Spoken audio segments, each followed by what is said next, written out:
उसके ऑफिस में आते ही गौरव मुखी को पता चल जाता है कि वह आ गई है और वह उसे देखने को बेचैन हो जाता है। ऑफिस में प्रवेश करते ही वो अपनी सुमधुर आवाज में जब सबको गुड मॉर्निंग कहती है तो सभी के चेहरों पर मुस्कान आ जाती है।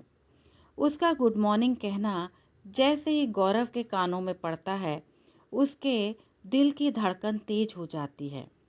वह उसे देखने, उससे बातें करने के बहाने तलाशने लगता है। रीमॉडलिंग, घरों और दफ्तरों को फिर से बनाने और उनकी साज सज्जा करने के लिए प्रसिद्ध कंपनी गिब्सन स्टैनले में वे दोनों काम करते हैं। गौरवमुखी बिक्री विभाग का कार्य प्रभारी है और वह यानी ड्यू स्मिथ आंतरिक सज्जाकार और डिजाइनर है। कोई बहाना या कारण रखकर गौरव उसके दफ्तर में प्रवेश करते ही चला आता है, उसकी एक झलक पाने के लिए। छरहरे बदन, नीली आंखों और सुनहरे बालों वाली अगाध सुंदरी ड्यू स्मिथ को गौरव शबनम कहता है। पहली बार जब उसने ड्यू स्मिथ को शबनम कहा था, वो गौरव से गुस्सा हो गई थी। उसके नाम को बदलकर कहना पसंद नहीं आया था। उसे बेहद बुरा लगा था। पर जब गौरव ने समझाया कि जू को हिंदी में ओस या शबनम कहते हैं और वो उसका नाम बदल नहीं रहा, उसी नाम को हिंदी में कह रहा है, तो वो मुस्कुरा दी थी। वह उसकी मुस्कुराहट और सौंदर्य पर ही तो मर मिटा है। उसका चेहरा हर समय खिला हुआ मुस्कुराता रहता है, पर उसकी बड़ी बड़ी नीली आंखें चेहरे से अलग कहीं खोई महसूस होती। पहले पहल उसने उसकी आंखों की ओर ध्यान ही नहीं दिया था। वह तो बस उसकी मधुर आवाज, आकर्षक चेहरे और सुनहरे लंबे तथा घने बालों में ही उलझ गया था। ड्यू का सौंदर्य ही ऐसा है। दफ्तर में रीमॉडलिंग की इच्छा लेकर आने जाने वाले ग्राहकों की आंखें भी उसे देखकर चुंधिया जाती हैं और वे एक पल रुककर उसे देखते जरूर हैं। गिब्सन स्टैनले कंपनी के मालिक और मुख्य अधिकारी अधेड़ उम्र के रॉबर्ट गिब्सन भी इस बात को समझते हैं। क्लाइंट्स पहले उसके सौंदर्य से प्रभावित होते हैं, फिर उसके डिजाइनों से।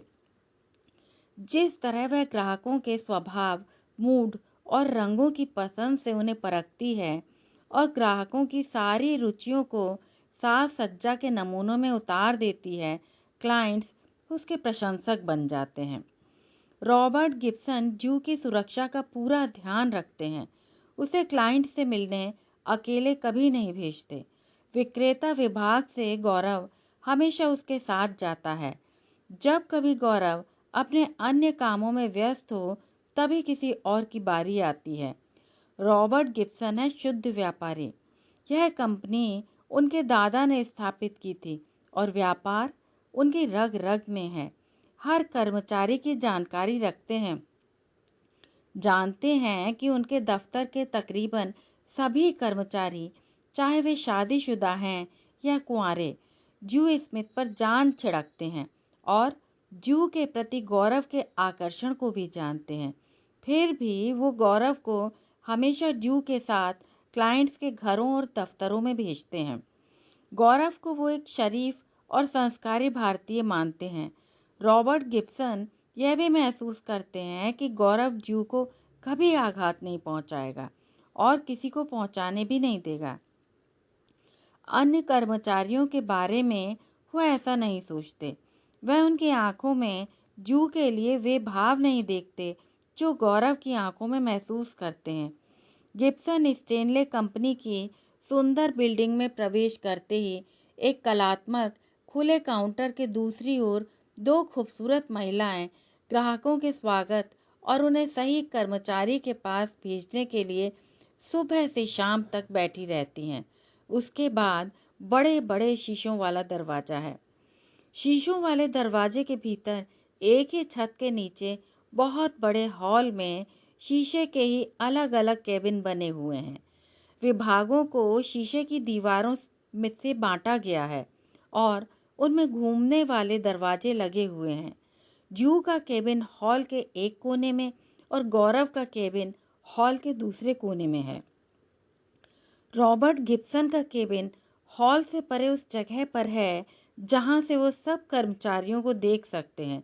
गौरव शबनम से मिलने के लिए उठा ही था कि सबको कॉन्फ्रेंस हॉल में इकट्ठा होने का संदेश मिला। गौरव के केबिन के पास से ही सीढ़ियां ऊपर जाती हैं, जहां कॉन्फ्रेंस रूम, साज सज्जा का स्टूडियो और ग्राहकों से मुलाकात करने वाला कमरा है। एक छोटी सी रसोई भी है जिसमें कॉफ़ी बनाने वाली मशीन, बिस्किट, कुकीज़ आदि पड़े रहते हैं। साथ ही एक डाइनिंग टेबल भी पड़ी है जहां बैठकर कर्मचारी लंच या डिनर ले सकते हैं। कॉन्फ्रेंस रूम में बैठते ही गौरव ने शबनम को देखा। वो मुस्कुराई नहीं, उसकी आंखें कहीं खोई हुई हैं। रॉबर्ट गिब्सन भी काफ़ी गंभीर है। उसे समझते देर नहीं लगी कि ऑफिस में कुछ होने वाला है, जिससे वातावरण में भारीपन आ गया है। कईयों के चेहरे उदास हैं। वो समझ नहीं पा रहा क्या बात हुई है। कुछ हुआ ज़रूर है जिससे वो बेखबर है। यहाँ का खुशनुमा माहौल इस ऑफिस की पहचान है। पता नहीं क्या हुआ है। रॉबर्ट गिब्सन के चेहरे पर सुबह की खिली धूप सी मुस्कान खिली रहती है और वो बहुत विनम्रता और सहजता से सबसे बात करते हैं, और वह अपने कर्मचारियों से चाहते हैं। इससे वातावरण बहुत सुखद रहता है। पर जब जब रॉबर्ट गंभीर हुए हैं, कर्मचारियों को बहुत बड़े बड़े झटके लगे हैं। फ्रेंड्स, रॉबर्ट का गंभीर स्वर उभरा। आज मुझे यह आपातकालीन मीटिंग बुलानी पड़ी क्योंकि कंपनी पर संकट ही ऐसा आया है। उनकी आवाज़ रुआंसी हो गई।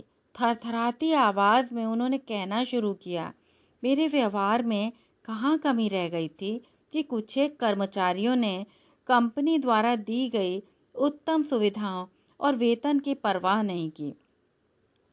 प्रतिद्वंद्वी कंपनी को हमारे क्लाइंट्स की जानकारी दे दी और हमारे प्रोजेक्ट्स तथा हमारे डीलरों की लिस्ट भी उस कंपनी को मुहैया करवा दी। बड़े दुख की बात है, थोड़े से पैसों के लालच में आपने उस कंपनी से बेवफाई की जिसने आपको अपने परिवार का सदस्य बनाया। खैर, हमारा जो नुकसान होना था हो गया। अब मैं कंपनी को और नुकसान नहीं पहुंचाने दूंगा। चाहता तो उन कर्मचारियों को पुलिस के हवाले कर सकता था। मेरे पास काफ़ी सबूत हैं। बस वे सब कर्मचारी आधे घंटे के अंदर अंदर अपना ऑफिस खाली कर दें। उनके कैबिन में कंपनी से निकाले जाने के पत्र पहुंच गए हैं और ईमेल भी। जो पदाधिकारी और कर्मचारी प्रतिद्वंद्वी कंपनी के लालच में नहीं आए, उन्हें प्रमोशन, बोनस के इतर, मेडिकल और लाइफ इंश्योरेंस के साथ साथ आवास की पहले से अधिक सुविधा दी जाएगी। उन सबको भी पत्र और ईमेल पहुंच गए हैं, कहकर वे उठ गए। गौरव ने अपने इर्द गिर्द साथियों को देखा। कुछ के चेहरों पर उसने हवाइयाँ उड़ते देखी। ज्यों ही उसने शबनम की ओर देखा, वो घबरा गया। शबनम की आंखों की नमी छलकने को है। वो डर गया, कहीं वह तो उनमें नहीं। वह अपनी खुशी भूलकर उसकी ओर बढ़ गया। उसे प्रमोशन का ईमेल मिला है। गौरव अपने केबिन में नहीं रुका, सीधे शबनम के केबिन में गया। शबनम आंखों की नमी नैपकिन से सोख रही है। उसने गौरव को देखते ही कहा, मैं जानती हूँ तुम क्या पूछना चाहते हो। आज शाम 6 बजे मैक्सिकन रेस्टोरेंट हासिआंडा में डिनर के लिए आ जाना। इतना कहकर ड्यू ने अपनी आंखें कंप्यूटर पर टिका दी। गौरव सकपका गया। कुछ क्षण उसे देखता वहीं खड़ा रहा। फिरोजी ड्रेस में उसका सौंदर्य और भी गजब ढा रहा था। गौरव बड़ी उत्सुकता से उसके पास आता है। वो ऐसे ही करती है। आज तो वो उसके लिए चिंतित होकर आया है, फिर भी उसकी परवाह नहीं की। वह हर रोज दिल के हाथों मजबूर होकर आता है, सकपका कर चला जाता है। वह अपने केबिन में आकर बैठा ही था कि कला विभाग से विपिन शर्मा आ गया। तुम सेफ हो? हाँ। और तुम? मैं भी। और तुम्हारी शबनम? पता नहीं। अभी तुम उसके पास से ही तो आए हो, फिर भी पता नहीं? यार वो ऐसी ही है। क्या मतलब? तुम तो उसके साथ घूमते फिरते हो, प्रोजेक्ट्स को पूरा करने के लिए तुम ही उसके साथ होते हो। जितने वर्षों से तुम दोनों साथ काम कर रहे हो, उतने वर्षों में तो कलीग्स के साथ बढ़िया ट्यूनिंग और अच्छी खासी दोस्ती हो जाती है। विपिन, हम दोनों प्रोफेशनल हैं, काम के लिए इकट्ठे घूमते हैं, उस सिलसिले में हमारी बेहतरीन ट्यूनिंग है। पर जब मैं उदास या परेशान होता हूँ तो वो एक अच्छी दोस्त की तरह ख्याल रखती है, लेकिन जब वो किसी बात से दुखी होती है तो अपने खोल में बंद हो जाती हैं, जहाँ प्रवेश नहीं किया जा सकता। वो मेरे पूरे परिवार को जानती है, एक दोस्त और कलीग की तरह।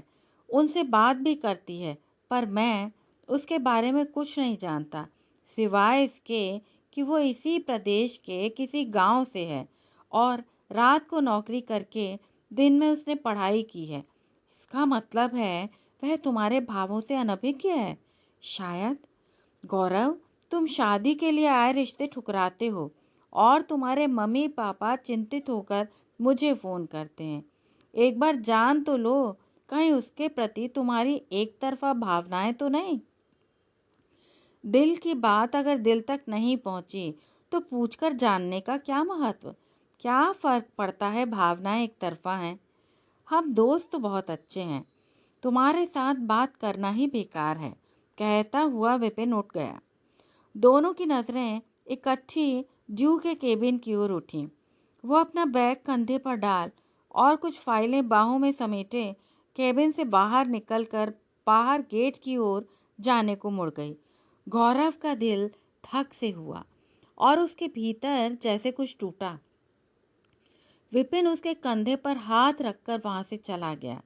जिनको कंपनी छोड़ने के पत्र मिले थे, वे एक एक कर वहां से जाने शुरू हो गए। ड्यू को जाते देख बहुत से कर्मचारी स्तब्ध रह गए। ड्यू भी? नहीं, नहीं, ऐसा नहीं हो सकता। गौरव का मन मान नहीं रहा। वह वर्षों से उसके साथ काम कर रहा है। काम के प्रति उस जैसी समर्पित, ईमानदार, वफादार लड़की उसने नहीं देखी। ऐसा हो ही नहीं सकता। वो अपने आप को ही दिलासा देता है, पर उसने जो देखा तभी व्हाट्सएप पर ध्वनि हुई। संदेशों का संकेत है। उसका ध्यान बढ़ गया। उसके मम्मी पापा, भाई और बहन के बधाई के संदेश हैं। अरे, उसने तो अभी उन्हें बताया नहीं, फिर उन्हें पता कैसे चला? शबनम, खुद ही कहकर मुस्कुरा पड़ा। तभी उसे शबनम का व्हाट्सएप संदेश आया। हासी आंडा नहीं, मेरे घर चले आना। पता भेज रही हूँ। अपनी खुशियाँ मिलकर सेलिब्रेट करेंगे। इंडिया पैलेस रेस्टोरेंट से तुम्हारा मनपसंद फूड ऑर्डर कर रही हूँ। गौरव को यकीन करना मुश्किल हो गया। वो बार बार उसका संदेश देख रहा है। कुछ देर पहले की शबनम और इस शबनम का इतना अंतर कैसे? इस सोच ने उसके भीतर अंगड़ाई ली, पर उसने उसे झटक दिया। खैर, उसने बुलाया है तो जाना ज़रूर है। वो अपने ब्रीफकेस लेकर उठ गया। घर जाकर तरोताज़ा होकर वो उसके घर जाना चाहता है। वैसे ही ऑफिस का माहौल घुटन भरा हो गया है। काम में किसी का मन नहीं लग रहा। 1-2 दिन लगेंगे सभी को संभलने के लिए। ठीक 6 बजे उसने शबनम के घर के द्वार की घंटी का बटन दबा दिया। जानता है वो समय की बहुत पाबंद है। घंटी की आवाज़ सुनते ही उसने झट से दरवाज़ा खोला।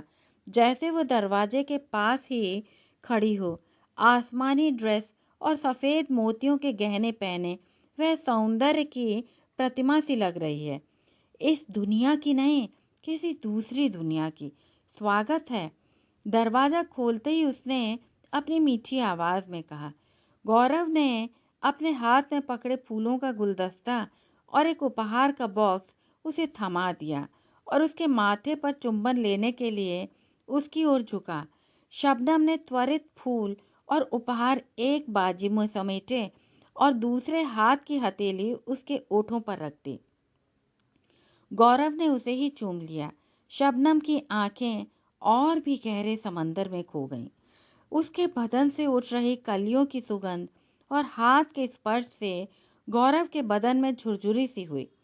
गौरव ने ड्राइंग रूम में प्रवेश करते ही चारों ओर नजर दौड़ाई। बेहद कलात्मक साज सज्जा है। शबनम ने उपहार वहीं रख दिया, आंखों का समंदर समेटे फूलों को रसोई में ले गई। गौरव गंभीर हो गया और उसकी आंखों की गहराई नापने को कटिबद्ध। रसोई से आते समय 2 ग्लासों में फलों का रस लेकर आई। शबनम, तुमने तो आज डरा ही दिया। ठीक आधे घंटे बाद दफ्तर से निकल गई। सोचा रेस्टोरेंट के बजाय तुम्हें घर बुला लूं। काम की अधिकता की वजह से घर बहुत बिखरा हुआ था। उसे ठीक करने चली आई। और ऑफिस में इतनी उदास क्यों थी? गौरव के इस प्रश्न से उसकी आंखें और गहरा गईं। उत्कृष्ट पैकेज के बाद भी इतनी उदासी और आंसू? जूस का घूंट पीते हुए उसने एक और प्रश्न किया, ताकि उसकी आंखों की उदासी का राज जान सके। बहुत खुशी मिलने पर मेरे आंसू निकल आते हैं और उदासी घेर लेती है। शबनम ने बड़ी सरलता से बात को टाल दिया। शबनम, मैं तुम्हारी बेरुखी का आदी हो गया हूँ। तुम अपना दर्द नहीं बांटना चाहती तो ठीक है, मैं जोर नहीं डाल सकता, पर तुम्हारी आंखें हर पल तुम्हारे भीतर की पीड़ा उड़ेलती हैं। गौरव ने लंबी सांस छोड़ते हुए कहा। गौरव, मैंने जिंदगी से वफा की, पर ठगी गई। रिश्तों को दिल से निभाया, खूब चोट खाई। काम को इबादत की तरह किया, सराही गई। भावनाओं की बहुत उथल पुथल थी, उनका तालमेल बैठ नहीं पा रही थी, इसलिए उदास थी और आंखें नम हो रही थीं। तभी द्वार की घंटी बजी। खाना आया होगा, कहकर शबनम उठी। खाना देने वाले लड़के को विदा करके वो बोली, गौरव, खाना बहुत गर्म है, चलो पहले खा लें, फिर बातें करते हैं। गौरव अनमने ढंग से उठा और रसोई में उसके साथ बैठकर चुपचाप खाने लगा। शबनम को शायद भूख लगी है, उसके खाने की तेजी बता रही है। खाना खाकर हाथ धोकर वो वापस ड्राइंग रूम के सोफे पर आ बैठा। शबनम के हाथ में 2 वाइन ग्लासेस हैं, उन जिनमें खाने के बाद की वाइट स्वीट वाइन है। गौरव, तुम्हारा मूड उखड़ गया लगता है, लो यह स्वीट वाइन लो, मूड ठीक हो जाएगा। तुमने तो ये भी नहीं बताया खाना कैसा लगा। ठीक लगा, उसने उसी मूड में कहा। अच्छा, ये उपहार तो खोलो, उसने वाइन का घूंट भरते हुए कहा। शबनम ने बॉक्स खोला तो उसमें गुलाबी रंग की कीमती ड्रेस निकली, साथ में मैचिंग ज्वेलरी। कुछ पल वो उन्हें देखती रही, फिर उसकी आंखें झरझर कर झरने लगीं। उसने टिश्यू पेपर से अपनी आंखें पोंछते हुए कहा, मैं उपहार स्वीकार नहीं कर सकती। हालांकि उपहार लौटाना शिष्टता है, तुम्हारी भावनाएं मुझसे छिपी नहीं। हर रोज तुम्हारी आंखें मुझे कुछ कहती हैं, मैं उन्हें अनदेखा करती हूँ ताकि तुम मुझसे चिढ़ जाओ और अपनी सोच का रास्ता बदल लो। पर तुम्हारी फीलिंग्स और भी मजबूत होती गईं और तुम में अथाह धैर्य है, बेहतरीन इंसान हो। तुमसे झूठ नहीं बोल पाऊंगी, मैं भी तुमसे बेइंतहा प्रेम करती हूँ, पर तुम्हारी जीवन संगिनी, तुम्हारी साथी नहीं बन सकती। क्यों नहीं बन सकती? गौरव का स्वर भीग गया। कहा ना, तुम पहाड़ की चोटी पर खड़े हो और मैं नीचे तलहटी में। शबनम ने कहकर सिर झुका लिया। ठीक है, अगर तुम ऊपर नहीं आना चाहती, मैं नीचे आ जाता हूँ। गौरव ने वाइन का एक घूंट पीते हुए कहा। गौरव, समझने की कोशिश करो, शबनम ने गौरव को देखते हुए कहा। समझाओ तो समझूं, तुम तो पहेलियां बुझाती रहती हो। कभी तुमने अपने बारे में कुछ बताया है जो मैं जान पाता कि हम क्यों नहीं बन सकते जीवन साथी? गौरव गंभीर स्वर में बोला। तलहटी में काई जम चुकी है, मैं उसे छेड़ना नहीं चाहती, इसलिए हर बात को टाल जाती हूँ। तुमने आज मुझे तलहटी में जमी काई को खुरचने के लिए मजबूर कर दिया है। शबनम ने शून्य में देखकर बोलना शुरू किया। ऐसा लग रहा है जैसे वो वहाँ कोई दृश्य देख रही है। मेरा जन्म यहाँ के एक पहाड़ी गांव ब्रूनो में हुआ है। तब गांव की आबादी 10,000 के करीब थी। परंपरावादी, रूढ़िवादी, पिछड़ा हुआ इलाका था और अभी भी है। श्वेत कौम सर्वोपरि है वाली सोच रखने वाले बड़ी बड़ी जमीनों पर दूर दूर घर हैं। मिलने की एक ही जगह है, चर्च। जब मैं बड़ी हो रही थी, शनिवार और रविवार चर्च में खूब रौनक रहती थी। धर्म गुरु का बहुत महत्व था। उसका रुतबा गांव की सत्ता से भी ऊंचा था। कहा यह जाता था कि उसके पास बहुत सी दैवीय शक्तियां हैं और आस्थाओं की बेड़ियों ने लोगों को ऐसा जकड़ा हुआ था कि वे उस धर्मगुरु से डरते थे। अब वहाँ 3 गिरजाघर हैं और लोगों की आस्थाएं भी बढ़ चुकी हैं। उस समय एक ही चर्च था और एक ही धर्मगुरु। मैं गांव की सबसे खूबसूरत और बुद्धिमान नवयौवना थी। हाई स्कूल परीक्षा में पूरे स्कूल में प्रथम स्थान प्राप्त किया था और स्कॉलरशिप लेकर यूनिवर्सिटी जा रही थी। गांव में बहुत कम पढ़े लिखे लोग थे। बस कुछ एक युवक ही यूनिवर्सिटी पढ़ने गए थे। हाई स्कूल के बाद अधिकतर पारिवारिक काम, खेती बाड़ी, बढ़ईगिरी, लोहारगिरी संभाल लेते और लड़कियां शादी कर लेती। प्रथम स्थान पाने के बाद मेरी सुंदरता और काबिलियत गांव में चर्चा का विषय बन गए थे। हालांकि मैं वहीं जन्मी पली थी, वहीं युवा हुई थी, पर समाचार पत्रों में मेरी तस्वीर और मेरे बारे में लिखा पढ़कर लोगों के नज़रिए में घनघोर अंतर आ गया था। यह चर्चा धर्मगुरु तक भी पहुंच गई। यूनिवर्सिटी जाने के एक सप्ताह पहले धर्मगुरु, जो धर्म पिता भी माने जाते थे, उन्होंने मुझे आशीर्वाद देने के लिए बुलाया। बड़ा स्वाभाविक लगा।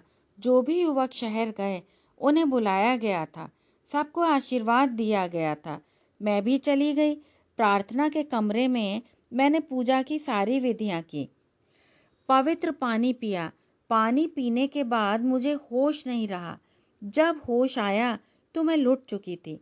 प्रार्थना के कमरे के बजाय मैं बाहर लॉन में पड़ी थी, जैसे धूप सेक रही हूँ। बदन टूट रहा था। किसी तरह खुद को समेट कर घर पहुंची और माँ को बताया तो माँ ने सहानुभूति या प्यार देने के बजाय कस कर 2 थप्पड़ मेरे मुंह पर मारे।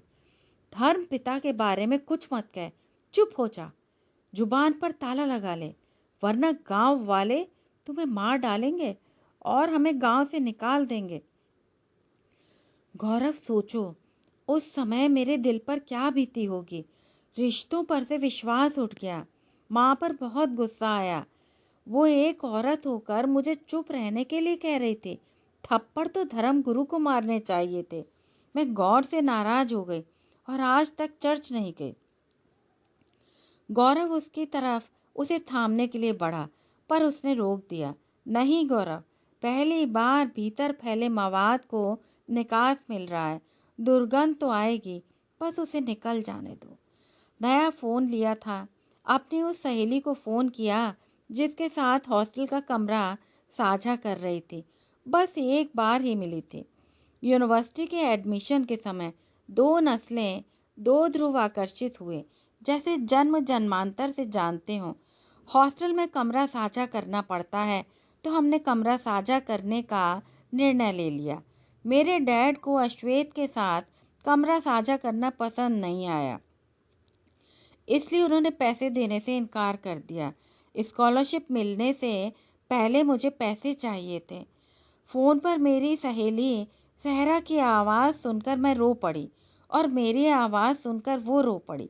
रोते रोते दोनों ने दर्द साझा किया तो वो एक सा निकला। उसके सौतेले पिता ने उसका विश्वास तोड़ा और माँ को पिता का कुकर्म बताने पर उसके मुंह पर चांटे पड़े। उस रात हम दोनों ने अपना अपना घर छोड़ दिया और यूनिवर्सिटी आ गई।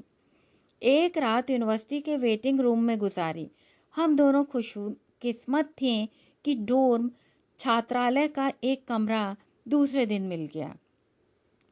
यूनिवर्सिटी के प्रतीक्षा गृह में एक रात जो हमने बिताई, उस रात ने हमें अचानक परिपक्व बना दिया। समझ में आ गया बिना पैसे के सिर्फ स्कॉलरशिप पर कॉलेज की पढ़ाई नहीं हो सकती। उसी रात सहरा ने अपने एक सहेली को फ़ोन किया जो बिस्किट और कुकीज़ बनाने वाली फैक्ट्री में रात की शिफ्ट में काम करती है। उसी से पता चला कि रात की शिफ्ट नौकरी के हिसाब से बेहद सुरक्षित है, क्योंकि लोग रात की शिफ्ट में काम नहीं करना चाहते। इसलिए नौकरी की सुरक्षा के साथ साथ उसके लाभ भी बहुत मिलते हैं। फैक्ट्री का मैनेजमेंट कर्मचारियों को आकर्षित करने के लिए बढ़िया पैकेज देता है। हम दोनों ने वहाँ अर्जी दी और चौथे दिन हम लोग काम पर जाने लगे। बेनिफिट्स में जो मेडिकल इंश्योरेंस मिला उसका फ़ायदा मुझे बाद में पता चला। तुम तो जानते हो, मेडिकल इंश्योरेंस के बिना अमेरिका जैसे देश में जिया नहीं जा सकता। यूनिवर्सिटी के क्लास भी शुरू हो गए। रात 9 बजे से सुबह 5 बजे तक हम दोनों कुकीज़ फैक्ट्री में काम करते, कमरे में आकर 10 बजे तक सोते। 11 बजे यूनिवर्सिटी के हमारे क्लास शुरू हो जाते तो वहाँ चली जाती। 5 महीने बहुत सुखद बीते। एक दिन अचानक मेरी तबीयत खराब हो गई। बुखार चढ़ गया। नज़ला जुकाम के साथ ही डायरिया शुरू हो गया। सिर दुखने लगा, चक्कर अलग आने लगे, पूरा शरीर दुखने लगा।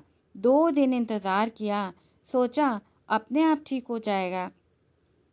शायद फूड पॉइजनिंग हो गई थी। कैफेटेरिया में जो खाया था वो पचा नहीं।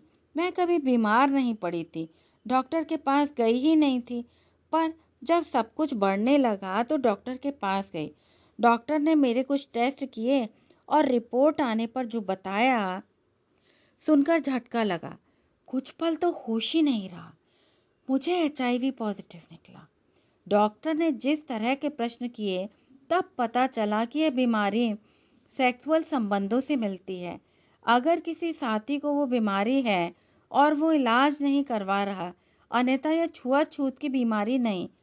मेरा तो कोई बॉयफ्रेंड भी नहीं था, तो मुझे उससे अपने बलात्कार का बताना पड़ा। डॉक्टर ने दावे से कहा वो धर्मगुरु बीमार है। मैं बहुत रोई, चिल्लाई, तड़पी। बलात्कार के साथ उसने मुझे यह बीमारी भी दे दी, पर कुछ हो नहीं सकता था, बस इलाज के। मेरा HIV जल्दी ही पहचान में आ गया और इलाज शुरू हो गया। मेडिकल इंश्योरेंस के महत्व को तब जाना, उसके बिना इलाज मुश्किल हो जाता। यह सुन गौरव की आंखें भर आईं। शबनम ने अपनी बात जारी रखी। मैंने धर्मगुरु को गालियां देते हुए अपनी माँ को फ़ोन किया। उसकी करतूत से मुझे बीमारी लगी है। मेरे फ़ोन से घर में हंगामा हो गया। परिवार ने मुझे बेदखल कर दिया। उन्होंने उल्टा मुझे दोषी ठहराया कि मैं शहर जाकर बिगड़ गई हूँ, तभी यह बीमारी मुझे लगी है। उस दिन अज्ञानता और अनपढ़ता पर बेहद अफसोस हुआ। धर्मगुरु से कुछ भी कहना किसी ने उचित नहीं समझा। मेरे कहने पर यकीन ही नहीं किया गया और मुझे परिवार से दूर छिटका दिया गया। उस दिन मैं बहुत बुरी तरह टूट गई थी। सहरा ने मुझे संभाला। एक दोस्त, माँ और बहन न जाने क्या क्या बनी। पहाड़ का कसरती बदन है मेरा, शीघ्र ही संभल गई। काम और यूनिवर्सिटी फिर से शुरू हो गए। सोच लिया था मुझे कुछ बनना है। सहरा ने मुझे सलाह दी कि हमें ये कमरा छोड़ देना चाहिए। मेरी बीमारी की खबर अगर यूनिवर्सिटी में फैल गई तो पढ़ाई करनी और डिग्री लेने मुश्किल हो जाएगी। सहरा ने ही हिम्मत करके यूनिवर्सिटी से बाहर एक बेडरूम अपार्टमेंट किराए पर लिया। मैंने उसे बहुत समझाया, वो मेरे साथ न रहे, पर उसने मुझे एक ही बात कही, जीना और मरना साथ है। जब ये बीमारी छुआछूत से नहीं मिलती तो तुम्हें अकेला नहीं छोड़ सकती। उसकी सेवा और प्यार ने ही मुझे मजबूत किया और मैंने अपनी डिग्री ली। हाँ, इस बीमारी का इलाज तो सारी उम्र करना पड़ता है। दवाइयाँ तो जीवन पर्यंत लेनी होती हैं। HIV वायरस समाप्त कभी नहीं होता, शरीर में दब जाता है और व्यक्ति बिल्कुल नॉर्मल जिंदगी जीने लगता है। वही मैं जी रही हूँ। शबनम, ऐसे कैसे हो गया कि उस धर्मगुरु की बीमारी का किसी को पता नहीं चला? गौरव ने बड़े व्यथित स्वर में पूछा। मेरी बीमारी के 1 साल के भीतर ही धर्मगुरु का विभत्स चेहरा सबके सामने आ गया। उसे एड्स था, जिसका वो छुप छुप कर इलाज करवा रहा था, और वो बिगड़ गया। एचआईवी वायरस जब बिना इलाज के वर्षों अंदर रहता है और बिगड़ जाता है तो एड्स का रूप धर लेता है। यह घातक रोग शरीर की प्रतिरोधक क्षमता समाप्त कर देता है और पेशेंट बुरी मौत मरता है। वह भी घिनौनी और शर्मनाक मौत मरा। उसकी बीमारी लोगों के सामने आ गई। जो ही यह बात पूरे गांव में फैली तो उसके साथ साथ बहुत सी महिलाओं और पुरुषों की भी यह बीमारी सामने आई, जो उसकी तरह बिना किसी को बताए शहर के डॉक्टर से इलाज करवा रहे थे। उसी डॉक्टर ने प्रेस और प्रशासन को हमारे गांव में फैली इस बीमारी की सूचना दी, क्योंकि इससे समाज और लोगों के लिए खतरा था। हमारे गांव के एड्स पेशेंट्स की चर्चा समाचार पत्रों में छपी और धर्मगुरु के कुकर्मों के समाचार भी। उसके बाद ही वहाँ 3 गिरजाघर और अलग अलग धर्मगुरु आए। मेरे परिवार ने मुझसे माफ़ी मांगी, मुझे फिर से अपनाने की बात की। सच कहूँ तो मैं आज तक उन्हें दिल से अपना नहीं सकी। मैंने बहुत कठिन समय निकाला है। सिर्फ एक सहरा थी जो मेरे साथ खड़ी रही। अब मेरा परिवार है। सहरा की शादी हो गई है, तुम उसे मिल चुके हो, उसके बच्चे हैं। अब मैं उसके लिए और वो मेरे लिए है। परिवार के प्रति अपनी जिम्मेदारियों से मैंने कभी मुंह नहीं मोड़ा। हमारे माँ बाप और परिवार चुन नहीं सकते। हम अपने माँ बाप को कभी भी नहीं चुन के पा सकते हैं। कुदरत से जो मिलता है उसे निभाना पड़ता है। मेरी माँ को दिल की तकलीफ हुई। मैंने शहर में उनका इलाज करवाया। डैड की हड्डियों के और दिल के 2 बड़े ऑपरेशन करवाए। बहन भाई की शिक्षा पूरी करवाई। पर मैं गांव नहीं जा सकी और ना ही कभी उन्हें आज तक अपनी बाहों में लेकर झप्पी दे सके। उनकी बाहों में भी नहीं समा सकी। बस दूर से हमेशा ही उनके प्रति अपने कर्तव्य निभाए हैं। अब तुम ही बताओ, जिस लड़की को एचआईवी है वो तुम्हारी जीवन साथी कैसे बन सकती है? मैं तुम्हें बेइंतहा चाहती हूँ और स्वप्न में भी नहीं सोच सकती कि मेरी वजह से तुम्हें कोई तकलीफ हो। गौरव अब तक उसे खामोशी से सुन रहा था। उसने सोफे पर पहलू बदला और बोला, शबनम, हम 21वीं सदी में जी रहे हैं। इस बीमारी के इलाज के लिए कितने रिसर्च हुए हैं, कई दवाइयाँ उपलब्ध हैं, फिर तकलीफ शब्द कहाँ से आ गया? गौरव, इस बीमारी का नाम ही ऐसा है। सुनते ही लोगों के मन में तरह तरह के अंदेशे पैदा हो जाते हैं। 21वीं सदी में ही लोग इसके पेशेंट को हिकारत की नज़र से देखते हैं। शबनम ज़मीन पर उसके पास आकर बैठ गई। मानता हूँ अधिकतर को इसकी सही जानकारी नहीं। तुम्हारी बीमारी तो बहुत जल्दी काबू में आ गई। एचआईवी वाले अगर ताउम्र दवाई लें तो गृहस्थी निभा सकते हैं। तुम सब जानती हो, समझती हो। फिर प्यार में ये डर क्यों? तुम्हारे परिवार पर क्या बीतेगी? तुम्हारे मम्मी पापा को समझाना कितना मुश्किल हो जाएगा। एचआईवी का इलाज है, लोगों को नॉलेज ही नहीं। भारतीय समाज की मान्यताएं यहाँ के समाज से बहुत अलग हैं। मैं तुम्हारे परिवार के लिए शर्मिंदगी का कारण नहीं बनना चाहती। परिवार मेरा है, उन्हें कैसे मनाना और समझाना है मैं जानता हूँ। और समाज यहाँ बीच में कहाँ से आ गया? गौरव ने बड़ी दृढ़ता से कहा। तुम भावुकता से सिर्फ अपने बारे में सोच रहे हो। एचआईवी की दवाई ले रही बहू को स्वीकारना किसी भी परिवार के लिए मुश्किल होगा। मैं नहीं चाहती मेरी वजह से परिवार में तनाव आए। शबनम ने विनम्रता से कहा। कहा ना, मेरा परिवार मेरी जिम्मेदारी है, तुम चिंता क्यों करती हो? तभी उसने जेब से एक छोटी सी डिब्बी निकाली। उसे खोला। उसमें डायमंड की अंगूठी थी। उसने उसे शबनम के सामने मेज पर रख दिया और खड़े होते हुए कहा, मैंने निश्चय कर लिया है, तुम्हारा मन और जिस्म जब तैयार हो जाए ड्रेस और अंगूठी पहन लेना, नहीं तो उम्र भर यह अंगूठी और मैं इंतज़ार करते रहेंगे। कहकर वह उठकर वहाँ से चला गया। सुधा ओम ढींगरा की कहानी बस यहीं तक है। यदि आपको यह कहानी अच्छी लगी हो तो कृपया चैनल को सब्सक्राइब अवश्य करें।